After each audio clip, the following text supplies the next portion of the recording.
Hey guys, and welcome to there's a new battle pass available, so here's a new battle pass tank video for you. Today I'm legit hyped for this tank, and that's not necessarily because the tank is so good, because it's okay, but it's okay. But there's something really cool about this tank, and I am going to talk to you about it, and I'm going to talk to you about it after the battle, because basically I don't want to just tell it to you, I want to show it to you. But I love, like, this is called the Enforcer, and I love the little flashing lights. It's like a police car, and it's cool. But it is a Jackson, and the Jackson is okay, but a bit meh. So I'm going to go over the stats with you, of course. Basically, like, as always, a Battle Pass tank is based on a different tank, and then with minor differences. And, like, in this case, that's the Jackson. So the DPM for the Enforcer is 1983, where it is 1877 for the Jackson. They both have a pen of 175 and alpha of 225.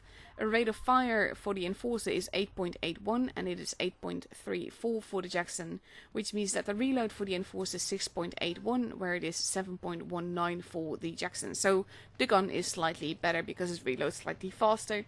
Both have a caliber of 90 and a shell velocity of 853. The aim time is 1.92 seconds, where the Jackson is actually slightly better at 1.82. The dispersion is 0.345, where the Jackson is 0.336. The gun depression is 10 degrees, gun elevation is 20 degrees for both. The speed is literally the same, 40 kilometers per hour forwards, 11 backwards. The engine power is 420, the power to weight ratio is 14.63 for both. Like, all of that is completely Jackson. Even the camo rating, while standing still, it is 31%. While moving it is 18%, and after shooting that drops to 10 and 6% respectively, and that's the same for both tanks as well. Now the view range is 240 for both, the HP is 900 for both, the weight is 28.7 tons for both. The armor is where it gets slightly different. The Enforcer has a 76 armor in front of the turret, 45 on the sides and 25 in the back, whereas the Jackson has 76 in the front, 25 on the sides and 25 on the back. So basically the turret is slightly more armored, but the whole armor is 100 in the front for both, 55 on the sides for both, and then the back is 25 for the Enforcer and 55 for the Jackson. So there the Jackson is slightly better.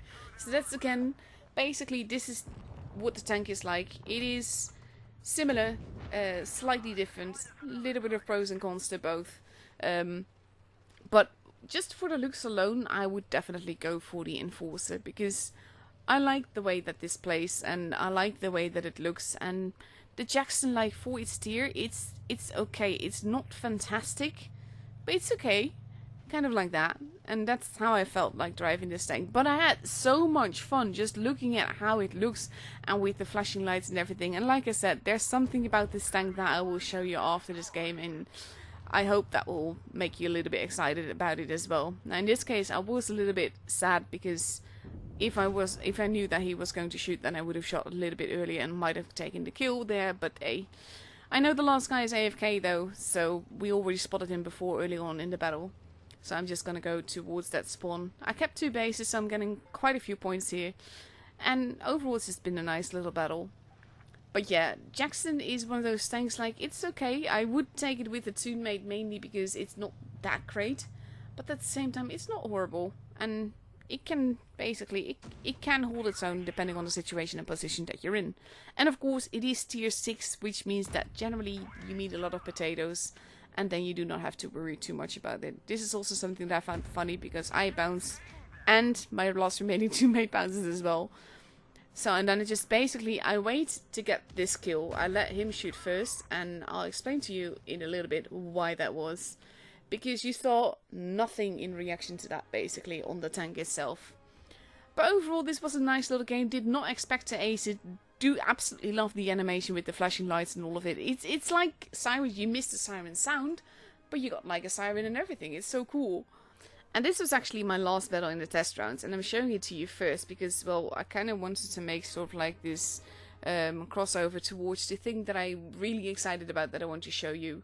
Overall, I had a really lovely game. 621 supremacy points definitely helped. And basically, with this tank, you have a police car in your garage, and it looks like really cool and everything. But not everyone wants to obey the law, and not everyone is like comfortable being this much obviously abiding a law-abiding citizen, which is a great movie, by the way. But then you can get some graffiti and you can turn it into this. And I saw this. This is how I first drove it, because it just looked so cool. And I was like, oh my god, that's awesome. And then after I had the first battle, I realized that it changes the name and everything. This one is called Vandal. So you've got the Enforcer, you've got the Vandal. And the Vandal is just completely vandalized the police car with like tons of graffiti. But you still get the flashing lights. And I was like so hyped for that. When I realized that that was how it changed, because I drove it first like this and it looked really cool, but when I looked after that into the camo tab and I realized that you can take the camo away and then it looks completely different, and then it's actually called different in the game as well. That is just really cool, and there's the reason that I say I had to take the camo away is because when Wargaming gives us these tanks under NDA to make this early footage that we can release the video when the Battle Pass goes live, we also get these camos to show you what it looks like when it's properly pimped out. But this might actually be one of the few tanks where you will not use this, but you will use the standard camo that comes with it. And I'm actually really keen on just using both, like depending on which map I am, I will be either a Vandal or an Enforcer. And it's really cool because not just that you have the graffiti, but you also got a flamethrower when you kill someone. I was like, oh my god, I was so hyper when this happened on in battle. It was actually really cool, and I really like it. Like, it's the Jackson. I'm not too hyped about the Jackson, but I am hyped about what they did with the looks of this tank and how they changed it, and like the animations and everything. Basically, the graphics department from Wargaming is just on point, and I absolutely love what they've been doing with it, and like lately in the game as a whole. But just also with tanks like this, I really like this. And of course, it is a battle pass, so you cannot get this tank for free. At the same time, if you're ever going to spend money on this on the game, battle pass is generally still the best way to get the most bang out of your buck, so to speak, because you can actually just you get the most. You get camos, you get gold, you get free XP, you get credits, and you get this tank, of course. And eventually, if you do all the missions or most of the missions, then you also get like the camouflage for the tank that's just extra. And it's just, I really liked it. It was so much fun.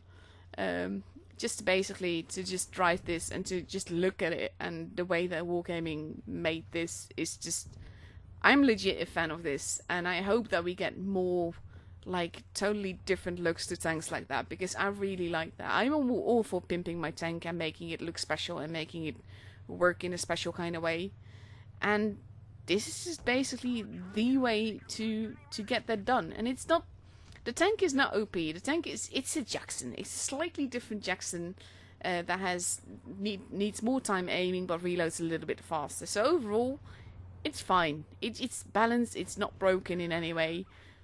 But the way that it looks is just, it's amazing, and I really love that.